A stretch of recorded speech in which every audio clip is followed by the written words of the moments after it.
ago, I made a new friend with a Korean student whose major is Chinese. She has been to China as an exchange student for a year. During that time, she paid a visit to dozens of cities, such as Beijing, Shanghai, and Guangzhou. Then I asked her, which city do you like best? She answered, it was Guangzhou. It's because of the delicious food, especially the Guangzhou Morning Tea. Therefore, I'm going to introduce Guangzhou Morning Tea from far to near, from environment to people. From this perspective, you can discover the charm of Guangzhou Morning Tea by its name, food, and gesture. When talking about Guangzhou Morning Tea, you may wonder why there is such a strange name. The first question for you may be, is it a kind of tea? The answer is no. But oolong tea, Guangzhou tea, and pu'er tea are all included. Then you may ask the second question, why is it morning tea but not afternoon tea?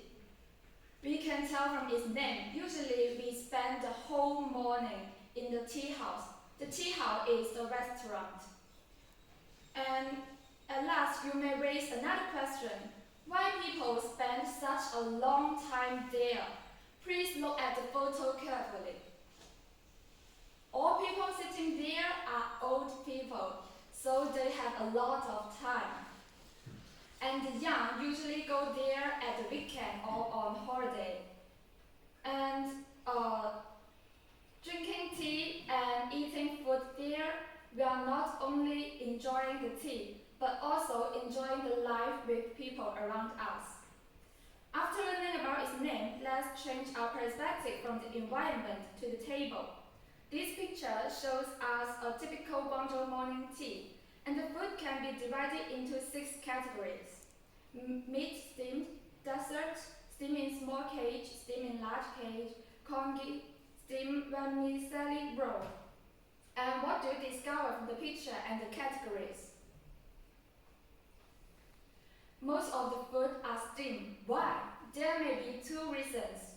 One is that Guangzhou people pursue fresh taste. By steaming, it can contain the original taste as much as possible. Then, Guangzhou people pay attention to health care. By steaming, the food is light and healthy.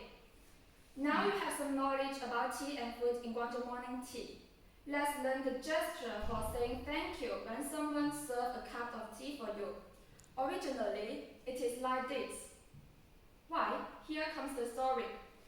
An empire in Qing dynasty went out as a citizen one day and ate at a tea house.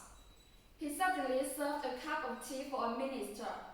The minister was so scared because he should have kneeled down, but he could not. If he kneeled down, he would expose the identity of the emperor. So he came up with an idea to use 2 fingers like this as kneeling down to say thank you. And this gesture became a tradition. Today, for convenience, it changed a little bit like this. The finger does not need to press a lot. And in these 5 minutes, we learn about Guangzhou morning tea from far to near. We have a better understanding of how it's going through its name, its characteristic of food, and its formality from the gesture. Actually, we are learning about the Guangzhou people's enjoyable and modest attitude to life and people. Thank you.